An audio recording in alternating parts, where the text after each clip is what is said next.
দর্শক, শিরোনামে আপনাদের জানাচ্ছিলাম যে জাতীয় রাজস্ব বোর্ড অর্থাৎ এনবিআর চেয়ারম্যানের পদত্যাগ দাবিতে অচল হওয়ার পথে আমদানি রপ্তানি কার্যক্রম। আজ সারা দেশে কমপ্লিট শাটডাউন পালন করেছেন আন্দোলনকারী এনবিআর কর্মকর্তা কর্মচারীরা। আর এতে মারাত্মকভাবে ব্যাহত হয়েছে কর, ভ্যাট ও কাস্টমস দপ্তরের কার্যক্রম। বিক্ষুব্ধ সংস্কার ঐক্য পরিষদ ঘোষণা দিয়েছে রোববারও চলবে শাটডাউন কর্মসূচি। গতিশীল রাজস্ব ব্যবস্থা চালুর লক্ষ্যে গেল 12 মে অধ্যাদেশ জারি করে সরকার, যার মাধ্যমে 2 ভাগে ভাগ করা হয় এনবিআরকে। এ প্রক্রিয়ায় আমলে নেওয়া হয়নি পরামর্শ কমিটির সুপারিশ, এমন অজুহাতে আন্দোলনের সূত্রপাত তখন থেকেই। মূলত ট্যাক্স ও কাস্টমস ক্যাডার থেকে 2 বিভাগে সচিব নিয়োগের দাবি আন্দোলনকারীদের। প্রতিবাদে কলম বিরতি দিয়ে শুরু হয়ে কর্মসূচি এসে ঠেকেছে শাটডাউনে। এই আন্দোলনের সাথে নেই এনবিআর চেয়ারম্যান, এমন অভিযোগে এবার খোদ চেয়ারম্যানের পদত্যাগী দাবি জানিয়েছে আন্দোলনরত সংস্কার ঐক্য পরিষদ। যে কোনো মুহূর্তে আমাদেরকে ডাকলে আমরা নিশ্চয়ই আলোচনায় যাব। এই মুহূর্তে প্রথম প্রতিবন্ধকতা জাতীয় রাজস্ব বোর্ডের চেয়ারম্যানের অপসারণের মধ্য দিয়ে এনবিআর সংস্কার বিষয়ে সৃষ্ট সমস্যা সমাধানে মাননীয় প্রধান উপদেষ্টার সানুগ্রহ হস্তক্ষেপ অবিলম্বে কামনা করছি। 28 জুন 2025 খ্রিস্টাব্দ তারিখ থেকে ট্যাক্স, কাস্টমস ও ভ্যাট বিভাগের সকল দপ্তরে লাগাতার কমপ্লিট শাটডাউন যথারীতি চলবে। কমপ্লিট শাটডাউন কর্মসূচিতে সোনা মসজিদ স্থলবন্দর, চট্টগ্রাম বন্দর সহ সারা দেশে বন্ধ হয়ে যায় ট্যাক্স, কাস্টমস ও ভ্যাট বিভাগের সব কার্যক্রম। হুমকিতে পড়ে বাণিজ্যিক লেনদেন। কাস্টমসের আমি স্টাফ শাখার আরও সাথে কথা বলছি, ওনারা বলছিলেন যে রপ্তানি চলবে, কিন্তু এখন অফিসারদের ডকুমেন্টসের কার্যক্রম তো সব কিছু বন্ধ আছে। আমরা এসআই ওয়ার্ল্ডে আজকে সারাদিনে একটা চি নাম্বার দিতে পারিনি, ওটা লক করে রাখছে। এনবিআরে অচল অবস্থার জন্য চেয়ারম্যানকে দায়ী করে পরবর্তী ঘোষণা না দেওয়া পর্যন্ত চলমান কর্মসূচি চালিয়ে যাওয়ার ঘোষণা দেয়া হয়। ইমদাদ হক, চ্যানেল 24, ঢাকা। এদিকে এনবিআর কর্মীদের আন্দোলনে পোশাক খাতে প্রতিদিন 2,500 কোটি টাকার লেনদেন ব্যাহত হচ্ছে বলে দাবি করেছেন বিজিএমইএ সভাপতি। অচল অবস্থায় ঘিরে জরুরি সংবাদ সম্মেলনে ব্যবসায়ীরা বলেন, কোনো শর্ত ছাড়াই পুরোদমে কাজ শুরু করতে হবে কর্মকর্তাদের। এ সময় আন্দোলনে ব্যবসায়ীদের জড়িয়ে অর্থ উপদেষ্টার বক্তব্যের তীব্র নিন্দা জানানো হয়। এনবিআর ঘিরে এমন উত্তেজনা দেখা যায়নি এর আগে। সংস্কার ইস্যুতে শুরু হয়ে লম্বা সময়ের আন্দোলন এখন গড়িয়েছে চেয়ারম্যানকে অপসারণের এক দফা দাবিতে। ফলে ব্যাহত হচ্ছে সার্বিক কার্যক্রম। আর গুরুত্বপূর্ণ এই প্রতিষ্ঠানের এমন অচল অবস্থায় হুমকিতে ব্যবসা বাণিজ্য। এ নিয়ে ব্যবসায়ীদের কয়েকটি সংগঠন মিলে আয়োজন করে জরুরি সংবাদ সম্মেলন। বলা হয়, অচল অবস্থার কারণে ক্ষতিতে আমদানি রপ্তানি। এরই মধ্যে ক্রয়াদেশ বাতিলের হুমকি দেওয়া শুরু করেছেন বিদেশি ক্রেতারা। তাই কোনো শর্ত ছাড়াই কর্মকর্তাদের আন্দোলন প্রত্যাহারের আহ্বান জানান তারা। এক কর্মদিবসের মধ্যে প্রত্যাশিত ইউপি পেতে 10-15 দিন সময় লেগে যাচ্ছে। এতে করে রপ্তানি বিলম্বিত হচ্ছে। সৃষ্ট জটিলতার কারণে কিছু কিছু ক্রেতা বায়ার ইতিমধ্যে এয়ার শিপমেন্ট ও রপ্তানি আদেশ বাতিলের হুমকি দিয়েছে। সর্বাত্মক কর্মবিরতি করা যাবে না, এবং এটা করতে হলে পুরা দেশের অর্থনীতি একটা অলরেডি বিপদে আছে, আরও বিপদগ্রস্ত হবে। বিজিএমইএ সভাপতি দাবি করেন, আন্দোলনের ফলে দৈনিক প্রায় 2,500 কোটি টাকার বাণিজ্য ব্যাহত হচ্ছে, যা এই খাতের জন্য বড় ঝুঁকি তৈরি করবে আগামীতে। প্রতিদিন হলো 2,500 থেকে 2,600 কোটি টাকার মতো। এটা বলা যাবে না যে ক্ষতি হচ্ছে, ডিস্ট্রাকশন হচ্ছে, এবং এটা যে রিকারিং এফেক্ট সেটা হলো এনার্মাস। কারণ হলো এর কারণে যেটা হবে যে কোনো ইন্ডিভিজুয়াল যার হলো শক অ্যাবজর্বিং ক্যাপাসিটি কম, সেই ফ্যাক্টরি বসে যাবে এবং দেউলিয়া হয়ে যাবে। Market will not wait for Bangladesh. আমরা কি সিগন্যাল দিচ্ছি যে একটা দেশে পুরো কাস্টমস বন্ধ হয়ে যেতে পারে? আমার জানা মতে পৃথিবীতে অন্য কোনো দেশে এরকম উদাহরণ নাই যুদ্ধ ছাড়া। টাকা পয়সার বন্টন নিয়ে ঝগড়া হচ্ছে, মাঝপথে আমরা হচ্ছে বিপদগ্রস্ত। এরা সারা জীবন আমাদেরকে জ্বালাইছে, এখন সরকারকে জ্বালাইতেছে, এখন পুরো জাতিকে জ্বালাবে। সম্প্রতি আন্দোলন ঘিরে ব্যবসায়ীদেরকে জড়িয়ে দেয়া অর্থ উপদেষ্টার বক্তব্যের নিন্দাও জানান বিভিন্ন সংগঠনের নেতারা। আমার মনে অত্যন্ত দুঃখজনক যে এই ধরনের মন্তব্য আমরা অন্তত আশা করি না। Because Mainul Hasan, channel 24, Dhaka. আমরা আমাদের ওয়ার্ল্ড ক্লাস ইনোভেশন নিয়ে ওয়ালটন এখন দেশের সীমানা পেরিয়ে পৌঁছে গিয়েছে 50টিরও বেশি দেশে। সংস্কার, বিচার এবং সংখ্যানুপাতিক পদ্ধতিতে জাতীয় নির্বাচনের দাবিতে রাজধানীর সোহরাওয়ার্দী উদ্যানে মহাসমাবেশ করেছে ইসলামী আন্দোলন, যাতে ঢল নামে দলটির নেতাকর্মীদের। সংহতি জানিয়েছে জামায়াত, এনসিপি, এবি পার্টি সহ বেশ কয়েকটি রাজনৈতিক দল।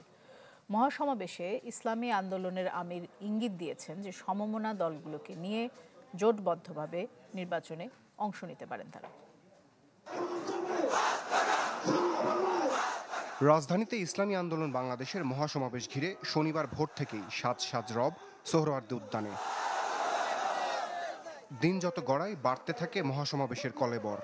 সংস্কার, জুলাই হত্যার বিচার ও সংখ্যানুপাতিক পদ্ধতিতে নির্বাচনের দাবিতে এই কর্মসূচিতে দেশের বিভিন্ন স্থান থেকে আসেন বহু নেতাকর্মী।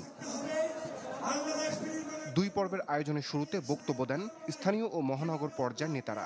দাবির পক্ষে তুলে ধরেন যুক্তি। পরে সমাবেশে যোগ দেন বিভিন্ন রাজনৈতিক দলের প্রতিনিধিরা। সবাই ইসলামী আন্দোলনের 3 দফার প্রতি পূর্ণ সমর্থন জানান। সরকারের নিরপেক্ষতা নিয়েও প্রশ্ন তোলেন কোন নেতা। আমি যদি আমার ভোট দেওয়ার পরে আমার রাইট এস্টাবলিশ করতে না পারি, তাহলে আমার ভোট দেওয়ার কোনো প্রয়োজন নাই। পিআর সিস্টেমে যদি ভোট হয়, হিন্দু সম্প্রদায় ভোট কেন্দ্রে যাবে না। 2-1টি দলকে প্রাধান্য দিয়ে বেশিরভাগ জনগণের আকাঙ্ক্ষার বিপরীতে গিয়ে কোন সিদ্ধান্ত বাস্তবায়নের দুঃসাহস দেখাবেন না। আমরা যদি ঐক্যবদ্ধ থাকি, আগামীর বাংলাদেশে আর কোন ফ্যাসিস্ট কোন নামে কোন ব্যক্তিকে সামনে রেখে কোন দলকে সামনে রেখে এই বাংলাদেশে দাঁড়াতে পারবে না। সংস্কারের ব্যাপারে অনেকে ঢিলা দিচ্ছেন, বলে ইলেকশন আর সংস্কার একসাথে হবে, ক্ষমতায় গিয়ে করব। কিভাবে বুঝলেন কে ক্ষমতায় যাবে? জনগণের ভোট লাগলে 5 টার্ম পরে আপনি ক্ষমতায় যাবেন। অন্য দলের রাজনৈতিক নেতাদের বক্তব্যের পর ইসলামী আন্দোলনের আমির দলীয় নেতাকর্মীদের দেন নির্বাচনকালীন দিক নির্দেশনা। অভিযোগ করেন মৌলিক সংস্কারে কেউ গড়িমসি করছে। ইঙ্গিত ইসলাম ভিত্তিক দলগুলোর জোটগত নির্বাচনের। কারো নাম ধরে সমালোচনা করতে চাই না, তবে পুরনো রাজনৈতিক অপসংস্কৃতি জিয়ে রাখার চেষ্টা সহ্য করা হবে না। এখন ইসলামের পক্ষে যে ক্ষেত্র তৈরি হচ্ছে, এই ক্ষেত্রে যদি আমরা মাঠে ময়দানে সোচ্চার না থাকি, তাহলে এই দেশের ভিতরে মাঠের ভিতরে আগাছা জন্মাবে এবং ফ্যাসিস্টরা আমাদের বাংলাদেশকে কলুষিত করবে। মহাসমাবেশ থেকে সংস্কার, বিচার ও সংখ্যানুপাতিক পদ্ধতিতে নির্বাচন ছাড়াও জনপ্রশাসনকে ঢেলে সাজানো এবং ভারতের সাথে রাষ্ট্রবিরোধী চুক্তি বাতিলেরও দাবি জানায় ইসলামী আন্দোলন বাংলাদেশ। যে দল যত শতাংশ ভোট পাবে সংসদে তাদের সেই অনুপাতে আসন থাকবে।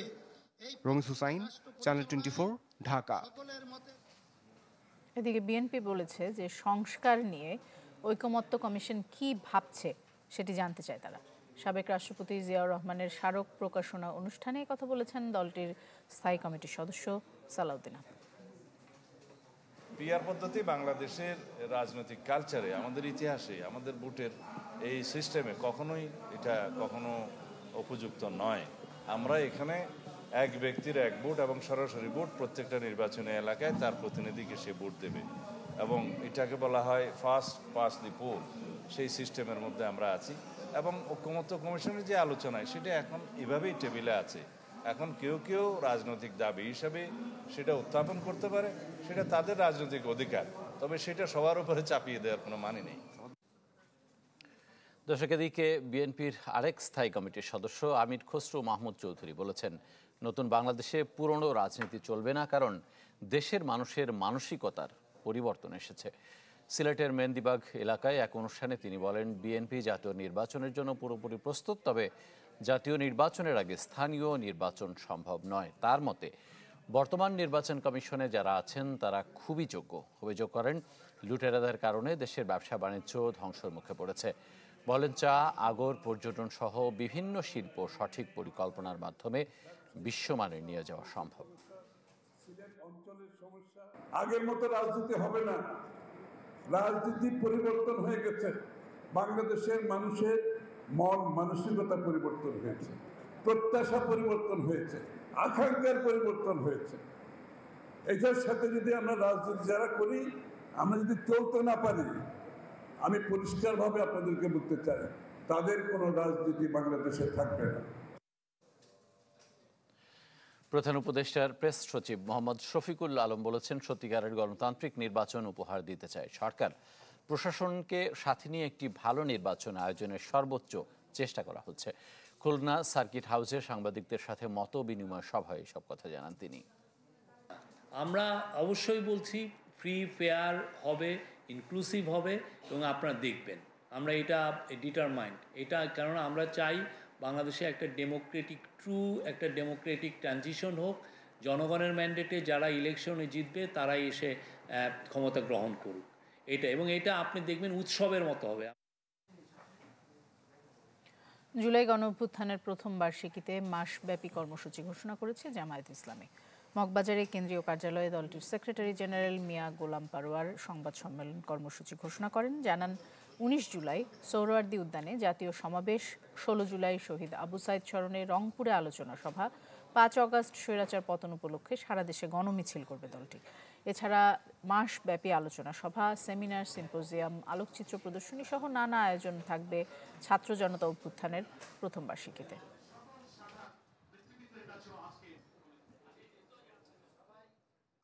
16 জুলাই ঐতিহাসিক দিন, শহীদ আবু সাইদ যার দুঃসাহসী মৃত্যু ভয়হীন অকুত ভয় চেতনা সারা দুনিয়াকে নাড়া দিয়েছে, সেই স্মরণে আমরা রংপুরে আলোচনা সভা এবং দোয়া অনুষ্ঠানের আয়োজন করেছি।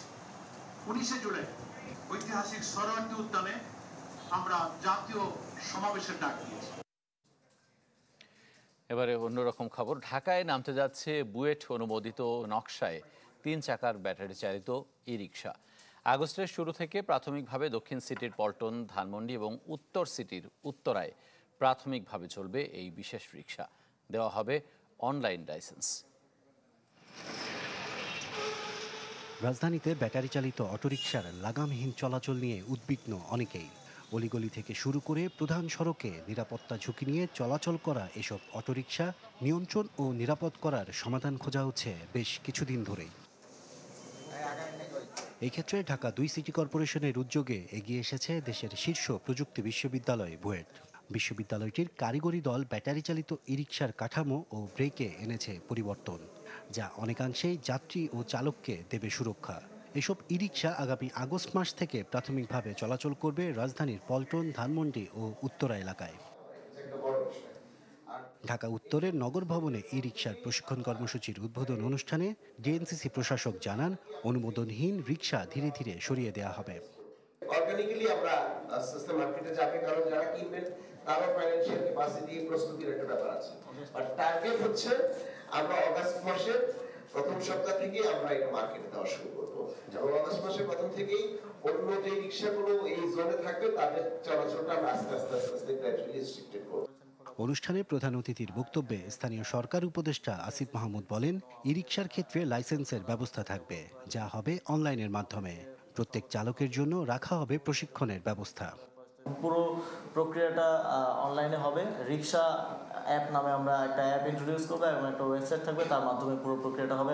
আমাদের রিকশাগুলোতে কিউআর কোড থাকবে। কিউআর কোড দিয়ে এই যে আমাদের ট্রাফিক পুলিশ যে রেগুলেশনসের মধ্যে তাদেরকে আনবে, কিউআর কোডটা স্ক্যান করলে সব ইনফরমেশন চলে আসবে, আমাদের ট্রেনাররা সেটা ইউজ করতে পারবেন। ই রিকশার মাধ্যমে ঢাকার সড়কে কিছুটা হলেও শৃঙ্খলা ফিরবে বলেও মনে করেন স্থানীয় সরকার উপদেষ্টা। প্রপার অ্যাকশন প্ল্যান নিয়েছে যে কিভাবে এটার বাস্তবায়নটা হবে। আশরাফুল আলম আকাশ, চ্যানেল 24, ঢাকা। মুন্সিগঞ্জের শ্রীনগরে ঢাকা মাওয়া এক্সপ্রেসওয়েতে বাস ট্রাকের সংঘর্ষে প্রাণ গেছে 4 জনের, আহত হয়েছেন অন্তত 16 জন। গেল রাত 3:30টার দিকে দুর্ঘটনা ঘটেছে। পুলিশ জানিয়েছে যে যশোর থেকে ঢাকা যাচ্ছিল হামদান পরিবহনের একটি বাস। হাসরা এলাকায় নিয়ন্ত্রণ হারিয়ে সামনে থাকা পণ্য বোঝাই ট্রাকে ধাক্কা দেয়। এতে ঘটনাস্থলেই মারা যান 2 জন। আহতদের উদ্ধার করে শ্রীনগর উপজেলা স্বাস্থ্য কমপ্লেক্সে নেওয়া হলে প্রাণ যায় আরও 2 জনের। দুর্ঘটনা কবলিত গাড়ি দুটি জব্দ করা হলেও চালক এবং হেলপার পালিয়ে গেছেন। অতিরিক্ত গতির কারণে এই দুর্ঘটনা বলে ধারণা করছে ফায়ার সার্ভিস। ঘটনাস্থলেই 2 জন মারা যায়, হাসপাতালে 2 জন মারা যায়, বেশ কয়েকজন আহত হয়। আহতদেরকে উদ্ধার করে শ্রীনগর ফায়ার স্টেশন উন্নত চিকিৎসার জন্য ঢাকায় প্রেরণ করেছে। ডেঙ্গু জ্বরে আক্রান্ত হয়ে 24 ঘন্টায় সারা দেশে আরও একজন মারা গেছেন। এ নিয়ে চলতি বছর ডেঙ্গুতে মারা গেলেন 41 জন। এছাড়া এই সময় ডেঙ্গু আক্রান্ত হয়ে হাসপাতালে ভর্তি হয়েছেন 262 জন। স্বাস্থ্য অধিদপ্তরের ডেঙ্গু বিষয়ক সংবাদ বিজ্ঞপ্তিতে এই তথ্য জানানো হয়। এতে বলা হয় 24 ঘন্টায় 218 ডেঙ্গু রোগী হাসপাতাল থেকে ছাড়পত্র পেয়েছেন। এ নিয়ে চলতি বছরে ছাড়পত্র পেয়েছেন 8,380 জন। আর চলতি বছরে পর্যন্ত ডেঙ্গু আক্রান্তের সংখ্যা 9,484 জন।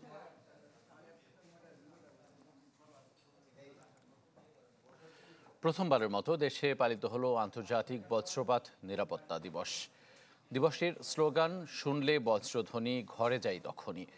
রাজধানীর বাংলাদেশ চীন মৈত্রী সম্মেলন কেন্দ্রে আলোচনা সভায় দেশে বজ্রপাতজনিত মৃত্যু ঠেকাতে জনসচেতনতা গড়ে তোলার আহ্বান জানানো হয়।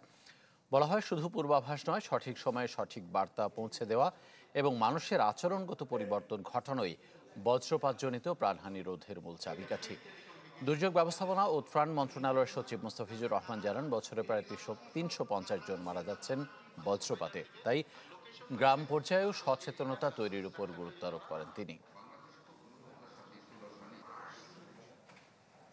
কুষ্টিয়ার দৌলতপুর সীমান্তে মাদক চোরাচালান ঘিরে দ্বন্দ্বে একজন নিহত হয়েছেন, আহত হয়েছেন আরও একজন। স্থানীয়রা জানিয়েছেন যে গতকাল মাদক চোরাকারবারি হৃদয়, মোহন এবং জনি মোটরসাইকেলে করে রামকৃষ্ণপুর থেকে জামালপুরে যাচ্ছিল। এ সময় 4-5 জনের একটি দল তাদের গতিরোধ করে হামলা চালায়। ধারালো অস্ত্রের আঘাতে মোহন এবং হৃদয় গুরুতর আহত হন। তাদের উদ্ধার করে কুষ্টিয়া জেনারেল হাসপাতালে নেওয়া হলে মোহন মারা যান। এদিকে রাজবাড়ীতে জুয়ার টাকা ভাগাভাগি নিয়ে যৌনপল্লীর ব্যবসায়ীকে হত্যা করা হয়েছে। গ্রেপ্তার 2 জন জিজ্ঞাসাবাদে হত্যার দায় স্বীকার করে। মাদারীপুরে নিখোঁজের একদিন পর মানসিক প্রতিবন্ধীর মরদেহ উদ্ধার করা হয়েছে। এদিকে দিনাজপুরের বোচাগঞ্জে পাওনা টাকা আদায় নিয়ে বন্ধুকে হত্যা মামলার মূল আসামি গ্রেপ্তার হয়েছে। সেলফি আপু, এখন কিছু খাওয়াও। এখন ইভিনিং এ চরম ক্রেভিং, চাই কিছু এক্সাইটিং। মিস্টার নুডলস হয় কুকিং, টেস্ট হয় amazing. Mr Noodles, amazing taste. Mr Noodles, enjoy the best. Mr Noodles, amazing taste. Mr Noodles, Mr Noodles, Mr Noodles. গভর্নরের শক্ত অবস্থানের পরও অব্যাহত রয়েছে দুর্বল ব্যাংকগুলোকে টাকা ছাপিয়ে সহায়তা করার প্রক্রিয়া। গেল 9 মাসে 12টি প্রতিষ্ঠানকে দেওয়া হয়েছে 52,500 কোটি। এর মধ্যে ব্যাংকের চলতি হিসাবে ঘাটতি থাকা 19,000 কোটি রূপান্তর করা হয়েছে ডিমান্ড লোনে। বাস্তবতার ভিত্তিতে এই সহায়তা অব্যাহত রাখা হয়েছে বলে জানিয়েছে বাংলাদেশ ব্যাংক। মাসুম মিয়ার প্রতিবেদন। টাকা ছেপে ব্যাংকে ঋণ দিলে বাড়তি নগদ তারল্য যোগ হয় অর্থনীতিতে, হাওয়া লাগে মূল্যস্ফীতিতে। তারপরেও আওয়ামী সরকারের আমলে দুর্বল হয়ে পড়া ব্যাংকগুলোকে ধারাবাহিকভাবে টাকা ছাপিয়ে ঋণ দিচ্ছে বাংলাদেশ ব্যাংক। 12টি ব্যাংককে এই ধার দেয় কেন্দ্রীয় ব্যাংক। বাংলাদেশ ব্যাংকের হিসেবে এ পর্যন্ত ব্যাংকগুলোকে নতুন টাকা ছাপিয়ে ধার দেওয়া হয়েছে মোট 52,500 কোটি টাকা। এর মধ্যে গ্রাহকের আমানতের অর্থ ফেরত দিতে 10টিকে ডিমান্ড লোনের মাধ্যমে দেওয়া হয়েছে 33,000 কোটি টাকার বেশি। এছাড়া 9 ব্যাংকের চলতি হিসাবে ঘাটতিতে থাকা 19,000 কোটি টাকা রূপান্তর করা হয়েছে ডিমান্ড লোনে। এসব ব্যাংকের মধ্যে সবচেয়ে বেশি 14,200 কোটি টাকা ধার নিয়েছে ফার্স্ট সিকিউরিটি ইসলামী ব্যাংক। এরপরই রয়েছে SIBL, ন্যাশনাল, এক্সিম ও গ্লোবাল ইসলামী ব্যাংক। তালিকায় রয়েছে Islami Bank, AB, BCBL, ICB, Basic ও পদ্মা ব্যাংক। যারা ডিপোজিটার ছিল আপনিও থাকতে পারেন। এই ব্যাংক নির্বাহীরা বলছেন, বাংলাদেশ ব্যাংক থেকে ধারে সাময়িক অস্থিরতা কাটলেও পুরোপুরি সমাধান হয়নি সমস্যার। আমাদের ব্যাংকটা অ্যাকচুয়ালি 50,000 কোটি টাকার হ্যান্ডেলিং এর ব্যাংক, তো সেখানে 8,000 8,500 কোটি টাকা খুব বেশি কিছু না, বাট অনেক টাকা, নো ডাউট। বাট কোশ্চেন হলো আমাদের যে এত বছরের আর লাস্ট কয়েক মাসে যেভাবে টাকা নিয়ে গেছেন আগের চেয়ারম্যান সাহেব, উনি সেখানে আমাদেরকে হেল্প করেছেন governor sir, we are pleased. But আমরা আশা করি আমরা আপাতত আর টাকা নিতে চাই না। রিটেল কাস্টমার যারা, তাদের কিন্তু কোনো সমস্যা হচ্ছে না। আমরা কিন্তু ওনাদের আমাদের যেটা আছে সেটাকে কিন্তু আমরা দিচ্ছি, যখনই আসছে আমাদের টাকা পাচ্ছে, এবং যথেষ্ট কিন্তু আমাদের লিকুইডিটি ক্যাশ যে পজিশন, ওটা আমাদের মাশাআল্লাহ ভালো। এটা বাট পুরোপুরি একটা একেবারে স্মুথ হতে আপনার মিনিমাম আমাদের 6 থেকে 1 বছর লাগবে, একেবারে যে বলতে পারবো যে না এভরিথিং ইজ ওকে। টাকা ছাপিয়ে ব্যাংকগুলো আর ধার পাবে না, গভর্নর একাধিকবার এই কথা বললেও কথা রাখতে পারেননি। তবে বাংলাদেশ ব্যাংকের মুখপাত্র বলছেন, বাস্তবতা বিবেচনা করে অব্যাহত রাখা হয়েছে দুর্বল ব্যাংকগুলোকে সহায়তা। এখন ব্যাংকগুলিকে দেওয়া হচ্ছে যাতে ক্ষুদ্র আমানতকারীরা তাদের এই চেকের বিপরীতে টাকা পায়, সেটার জন্য। আমরা যেহেতু চাচ্ছি ব্যাংকগুলো ঘুরে দাঁড়াক, অতএব ব্যাংকগুলোর গ্রাহক যখন চেক দেয়, এখন যদি তাদের প্রতিটা চেকে যদি লিকুইডিটির অভাবে ডিসঅনার হয়, তবে তো কোনোভাবেই ব্যাংকগুলির মধ্যে আস্থা ফিরে আসবে না। দুর্বল হয়ে পড়া এই ব্যাংকগুলোর মধ্যে প্রথম ধাপে হাফ ডজনের মতো প্রতিষ্ঠানকে একীভূত করার সিদ্ধান্ত নিয়েছে বাংলাদেশ ব্যাংক। তবে এতে অসম্মতি জানিয়েছে এই তালিকায় থাকা এক্সিম ব্যাংক লিমিটেড। মাসুম মিয়া, চ্যানেল 24, ঢাকা। দর্শক, শিপ রিসাইক্লিং ইয়ার্ডগুলো গ্রিন করার সময়সীমা শেষ হয়েছে 25 জুন এবং হংকং কনভেনশন এই সময়সীমা বেঁধে দিয়েছিল, কিন্তু এই বাধ্যবাধকতা অনুযায়ী চট্টগ্রামে দেশের একমাত্র যে রিসাইক্লিং শিল্প, সেখানে এ পর্যন্ত গ্রিন হয়েছে মাত্র 12টি ইয়ার্ড। উদ্যোক্তারা বলছেন যে পর্যাপ্ত সরকারি সহায়তা যেহেতু তারা পাচ্ছেন না, সেজন্যই এই দুরবস্থা। এমন অবস্থায় তাদের আশঙ্কা হচ্ছে যে কমপ্লায়েন্স প্রক্রিয়ার আওতায় থাকা 18টি সহ 39টি ইয়ার্ড ঘিরে তৈরি হতে পারে ব্যবসায়িক অনিশ্চয়তা। আর জানাচ্ছেন আমাদের সহকর্মী ফখরুল ইসলাম। 2009 সালের মে মাসে হংকং কনভেনশনে বিশ্বব্যাপী শিপ রিসাইক্লিং ইয়ার্ডগুলোকে গ্রিন বা নিরাপদ করার সিদ্ধান্ত হয়েছিল, যার সময়সীমা শেষ হয় গেল বুধবার। এ সময়ে বাংলাদেশে গ্রিন হয় 12টি ইয়ার্ড। পৃথিবীতে সমুদ্রগামী জাহাজ কাটায় শীর্ষে বাংলাদেশ, দ্বিতীয় অবস্থানে ভারত। দেশটি 115, তুর্কি 14 আর চীন 2টি ইয়ার্ড গ্রিন করে নেয়। জাইকার মতো বিদেশি সংস্থার সহায়তায় এইসব দেশের সরকার স্বল্প সুদে ঋণের ব্যবস্থা করলেও ব্যতিক্রম বাংলাদেশ, যেখানে অর্থের ব্যবস্থা করতে হয় ইয়ার্ড মালিকদেরই। ফলে তেমন গতি পায়নি গ্রিন ইয়ার্ড বাস্তবায়ন। জাইকার মাধ্যমে ইন্ডিয়ান গভর্নমেন্টের কোলাবোরেশনে ওনারা একটা ফান্ডিং পেয়েছে। আমরাও এখানে বাংলাদেশের গভর্নমেন্টকে বিভিন্নভাবে আমরা অ্যাপ্রোচ করেছি একটা সফট লোনের ব্যবস্থা করার জন্য, এবং জাইকার প্রতিনিধিও ওনারা বিভিন্ন সময় এখানে আমাদের ইয়ার্ড ভিজিট করেছে। মিনিস্ট্রি অফ ইন্ডাস্ট্রিতে ওনাদের সাথে জয়েন্ট কোলাবোরেশন আমরা মিটিংও করেছি, কিন্তু গভর্নমেন্ট থেকে আমরা আজ পর্যন্ত আমরা কোনো সহযোগিতা আমরা পাইনি। এই পর্যন্ত যে কয়েকটা ইয়ার্ড গ্রিন ইয়ার্ডের সার্টিফিকেট পেয়েছে, আমাদের নিজস্ব ফান্ডিং থেকে আমরা এই টাকাটা আমরা স্পেন্ড করেছি। ইয়ার্ড মালিকদের সংগঠন বিএসবি এর তথ্য মতে 30টির মতো ইয়ার্ড চালু থাকলেও অস্তিত্ব আছে 51টির, যার মধ্যে গ্রিন হওয়া 12টির বাইরে 18টি রয়েছে এ প্রক্রিয়ায়। বাকি 21টিও কার্যক্রম শুরুর অপেক্ষায়। সংশ্লিষ্টরা বলছেন 25 জুনের মধ্যে গ্রিন হওয়ার সুযোগ কাজে লাগাতে না পারায় 39টি ইয়ার্ড পড়তে পারে ব্যবসায়িক ঝুঁকিতে। যদি কমপ্লায়েন্ট প্রসেসে জাহাজ ডেমোলিশন করতে হয়, রিসাইক্লার মানে আপনার ওনাররা তারা প্রেফার করবে হচ্ছে ইন্ডিয়ান ইয়ার্ডগুলোতে পাঠাতে। সো এইটা একটা বিরাট ইম্প্যাক্ট আমাদের বাংলাদেশের জন্য, আমাদের স্লো ডাউন হয়ে যাবে। 2011 সালে আমাদের শিপ রিসাইক্লিং রুল, যেটা এইচকেসি অ্যাডাপ্ট করে যে অ্যামেন্ডমেন্টটা হচ্ছে, অর্ডিন্যান্স জারি করে হলেও যদি এটা আমাদেরকে পাবলিশ করে, তাহলে এটা আমাদের জন্য খুবই আমার মনে হয় উপকার আমরা পাবো। হংকং কনভেনশনে অনুস্বাক্ষর করেছিল 24টি দেশ, যাদের অনেকেই আগামীতে জাহাজ কাটায় আসতে চায়। ফলে সহসা গ্রিন না হওয়া ইয়ার্ডগুলোর ব্যবসা চলে যেতে পারে নতুন উদ্যোক্তাদের হাতে। অবশ্য সরকারের শিপ রিসাইক্লিং বোর্ড বলছে, ঋণ সহায়তার পূর্বশর্ত ইয়ার্ডের উন্নয়ন। এই লক্ষ্যে কাজ চলছে নরওয়ের সাথে। ফখরুল ইসলাম, চ্যানেল 24, চট্টগ্রাম। দর্শক, আরেকটা বিরতি নিচ্ছি, আমাদের সাথেই থাকবেন।